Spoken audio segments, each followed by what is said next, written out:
প্রান্তিক যুব federation DIFI Cooch Behar জেলা কমিটির পক্ষ থেকে আপনাদের এলাকায় আজকে আমরা আমন্ত্রণ জানিয়েছি এই বিশেষ সাংবাদিক সম্মেলন করার জন্য। আমাদের মধ্যে উপস্থিত আছেন আমাদের সংগঠনের রাজ্য সম্পাদক কমরেড ধ্রুবজ্যোতি শাহ। আজকে আমাদের বিশেষ সাংগঠনিক সভা অনুষ্ঠিত হয়। সেই সভা থেকে আমাদের জেলার কিছু সমস্যা, সেই সমস্যা নিয়ে আমাদের আগামী দিনের কিছু কর্মসূচি ঠিক হয়েছে। সেই সমস্ত কর্মসূচি নিয়ে আমাদের রাজ্য সম্পাদক আপনাদের সামনে বলবেন। আমাদের মধ্যে আমাদের সম্পাদক মণ্ডলীর সদস্যরাও এখানে উপস্থিত আছেন। সবটা বিষয় নিয়ে আপনাদের সামনে আমাদের রাজ্য সম্পাদক কমরেড ধ্রুবজ্যোতি শাহ আপনাদের সামনে বলবেন। আচ্ছা, নমস্কার। আমাদের মধ্যে আমাদের এই জেলার সম্পাদক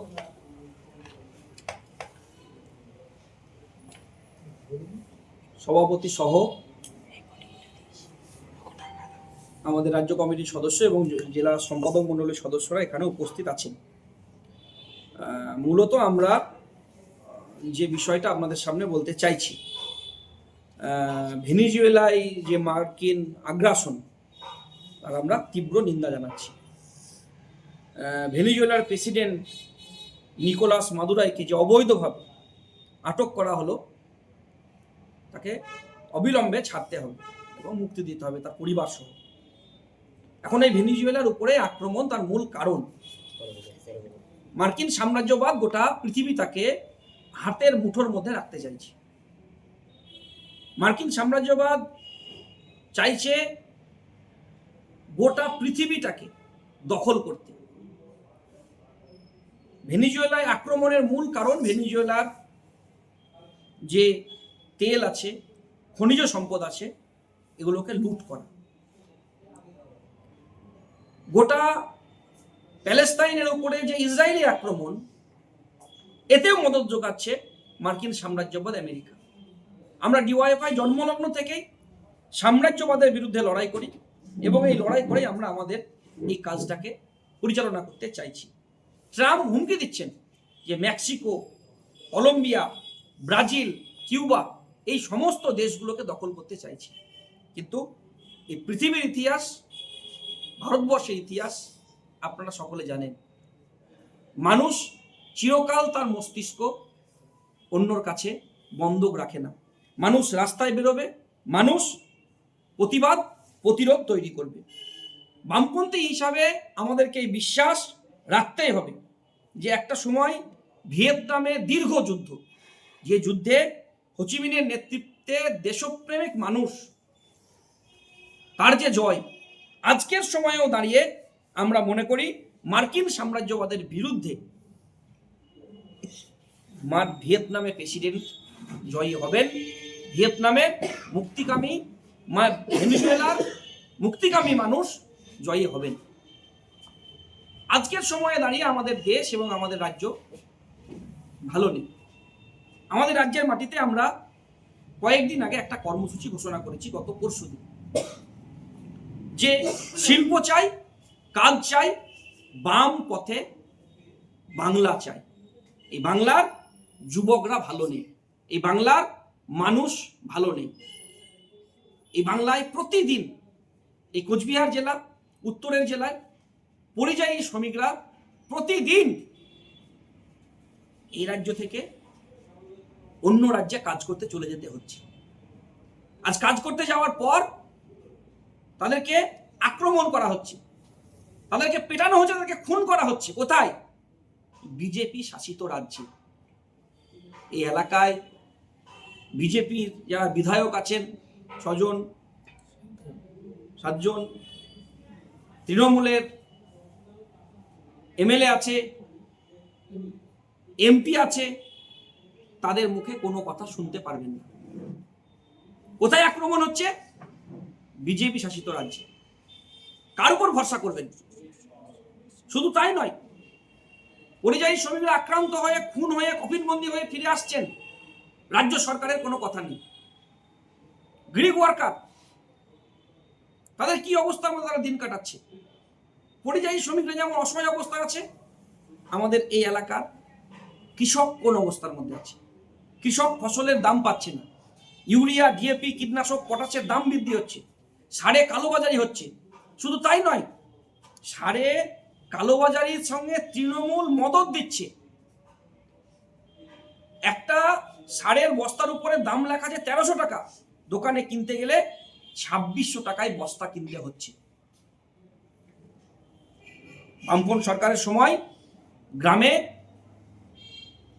পৌঁছে দিয়েছিল বিদ্যুৎ, মাঠ থেকে জল তোলার জন্য কেরোসিন তেল, দিদিমণি আসার পরে কেরোসিন তেল বন্ধ করলেন আর বিদ্যুতের দাম বাড়িয়ে দিলেন, ধানের দাম কমিয়ে দিলেন। কৃষি মান্ডিতে কৃষক ধান বিক্রি করতে পারছে না, নতুন প্রজন্ম কৃষি ক্ষেত্র থেকে বেরিয়ে যাচ্ছে অন্য রাজ্যে কাজ করতে। শিক্ষা অঙ্গন শূন্য হচ্ছে প্রতিদিন। বামপন্থী সরকার স্কুলে কলেজে তৈরি করেছিল হাজার হাজার, শুধু প্রতিটা বুথ এলাকায় প্রাইমারি স্কুল তৈরি করেছিল, ব্লকে ব্লকে ডিগ্রি কোর্স কলেজ।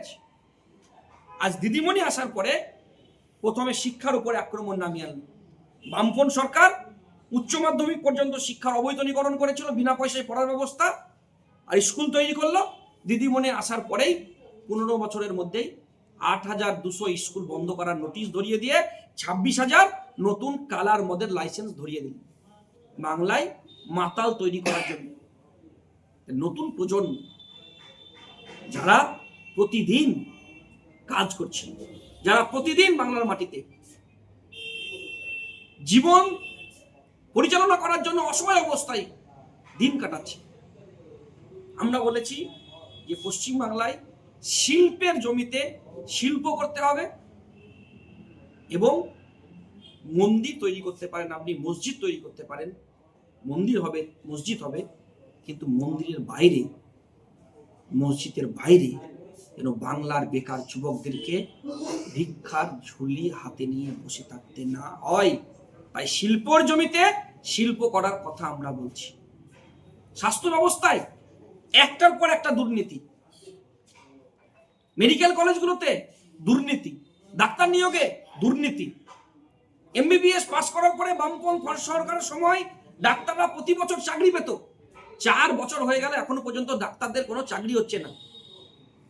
শুধু তাই নয়, ডাক্তারদের শিক্ষক নিয়োগ 2 বছর বন্ধ, কয়দিন পর একটা ইন্টারভিউ আছে। তাহলে শিক্ষক নিয়োগ বন্ধ, ডাক্তার নিয়োগ বন্ধ, প্রশাসনে নিয়োগ বন্ধ, কর্পোরেশনে যান পোস্ট ফাঁকা, রেলে যান সেখানে পোস্ট ফাঁকা আছে, নিয়োগ হচ্ছে না। কেন্দ্রীয় সরকার কি করছে, রাজ্য সরকার কি করছে? রাষ্ট্রায়ত্ত সংস্থা বিক্রি হচ্ছে, আবার রাষ্ট্রায়ত্ত সংস্থায় শূন্য পদ। আমরা বলেছি অবিলম্বে শূন্য পদ পূরণ করে বাংলার বেকার যুবকদেরকে কাজ দিতে হবে, আর এই কাজের দাবিতে ডিওয়াইএফআই লড়াই করে। তাই আমরা শিল্প চাই, কাজ চাই, বাম পথে বাংলাকে আমরা নিয়ে যেতে চাইছি, স্লোগান লিখেছি। 17 জানুয়ারি আমরা বক্রেশ্বর তাপবিদ্যুৎ কেন্দ্র, যার সঙ্গে ডিওয়াইএফআই এর একটা অঙ্গাঙ্গিক সম্পর্ক জড়িয়ে আছে। যখন জ্যোতি বসু এই বাংলার মুখ্যমন্ত্রী, তখন এই বাংলার অন্ধকার দূর করার জন্য, বাংলার প্রতিটি পরিবারে আলো পৌঁছে দেওয়ার জন্য বক্রেশ্বরের তাপবিদ্যুৎ কেন্দ্র তৈরি করার প্ল্যান তৈরি করেছিলেন। কেন্দ্রীয় সরকারের কাছে বারবার যাওয়ার পরেও যখন পারমিশন পাচ্ছেন না, বারবার চেষ্টা করার পরে, আরে বাংলার এসএফআই ডিওয়াইএফআই সেদিন বলেছিল যে বাংলার মাটিতে বক্রেশ্বর তাপবিদ্যুৎ কেন্দ্র করবে এসএফআই ডিওয়াইএফআই রক্ত দিয়ে। গোটা পশ্চিম বাংলার এসএফআই ডিওয়াইএফআই এর কর্মীরা সেদিন রক্ত দিয়েছিল এবং রক্ত দিয়েই তাপবিদ্যুৎ কেন্দ্র তৈরি হয়েছিল। সেই বক্রেশ্বরের গেটের সামনেই 17 তারিখে আমরা প্রথমে রক্তদান শিবির, তারপরে বড় মিছিল এবং সমাবেশ সংগঠিত করব। শিল্প চাই, কাজ চাই এবং বাম পথে বাংলা চাই, এই স্লোগানকে সামনে রেখে একটার পর একটা পরপর জেলায় আমাদের হবে। যেখানে যেখানে বন্ধ কারখানা, বন্ধ কারখানার গেট, যেখানে যেখানে কারখানা আছে জমি অধিগ্রহণ, কারখানা হয়নি, শিল্প হয়নি, সেই জায়গায় আমরা প্রতিটা জেলায় করার পর একদম হলদিয়া, দুর্গাপুর, শিল্পাঞ্চল, যেখানে যেখানে কারখানা হয়নি, বেঙ্গল পেপার মিল দুর্গাপুরের, আমাদের শিল্প জন্য জমি অধিগ্রহণ করেছিল কাটোয়া তাপবিদ্যুৎ কেন্দ্র, জমি হয়নি এখনো পর্যন্ত, তাপবিদ্যুৎ কেন্দ্রে কোনো কারখানা হয়নি। হুগলিতে 31 তারিখে আমাদের প্রোগ্রাম আছে, সেখানে 3,60,000 লিটার মাদার ডেয়ারিতে দুধ উৎপন্ন হতো, এখন সেখানে দেখা যাচ্ছে মোটে 60 কুইন্টাল তেল দুধ উৎপন্ন হচ্ছে। কারখানাগুলো প্রতিদিন বন্ধ হয়ে যাচ্ছে। এই কোচবিহার জেলাতে আমরা কর্মসূচি নিয়েছি। কোচবিহারে বামফ্রন্ট সরকারের যখন বুদ্ধদেব ভট্টাচার্য মুখ্যমন্ত্রী, আমাদের অনন্ত রায় এই এলাকার নেতা, আমাদের গণতান্ত্রিক আন্দোলনের মন্ত্রী নিরুপম সেন যখন শিল্পমন্ত্রী, তখন এই কোচবিহার জেলায় চকচকে জুট পাট তৈরি করার সিদ্ধান্ত গ্রহণ করা হয়েছিল, যেখানে অনেকগুলো জুট শিল্প তৈরি হয়েছিল। সেই সময় SM jute mill, Kamakhya jute mill তৈরি হয়। একটার পর একটা জুট মিলে তখন 700, 800, 1000 করে শ্রমিক কাজ করত। আজকে SM জুট মিলে যাবেন, সেখানে শ্রমিকরা কাজ পাচ্ছে না, জুট মিল বন্ধ হয়ে যাচ্ছে। সেই সময় আমাদের যে জুট পাট তৈরি করার জন্য জমি অধিগ্রহণ করা হয়েছিল, সেই জমিতে নতুন করে কারখানা তৈরি করতে হবে। সেখানে তেলের কারখানা তৈরি হয়েছিল, তেলের কারখানা আজকে বন্ধ। সেই জায়গায় চকচকায় প্লাস্টিক কারখানা তৈরি হয়েছিল, প্লাস্টিক কারখানা আজকে বন্ধ হয়ে গিয়েছে।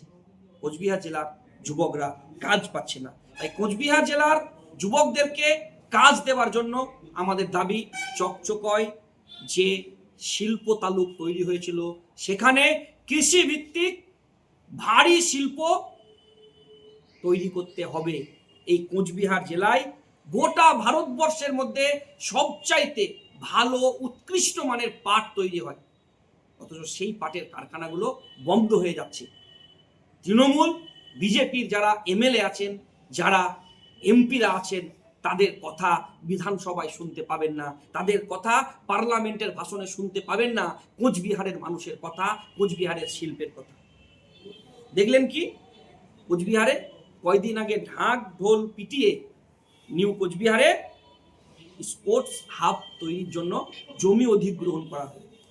প্রায় সমস্ত জমিকে পাঁচিল দিয়ে ঘেরা হলো, কিন্তু এখনো পর্যন্ত স্পোর্টস হাবে কোনো রকমের তৈরি হলো না কারখানা, কোনো রকমের কাজ পাওয়ার সুযোগ পশ্চিমবাংলার এই কোচবিহার জেলার বেকার যুবকদের হলো না।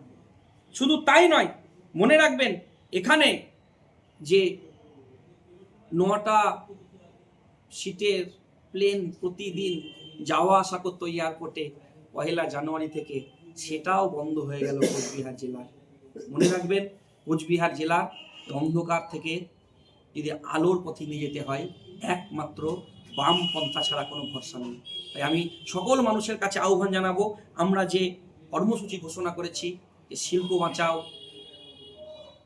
কাজ চাই, শিল্প চাই, কাজ চাই, এবং বাংলা বাঁচাও, বাংলা চাই, বাংলা বাম পথে বাংলা চাও, এই কথাকে সামনে রেখেই আমরা এই কোচবিহার জেলায় 28শে জানুয়ারি নিউ কোচবিহারের স্পোর্টস হাব থেকে আমরা মিছিল শুরু করব।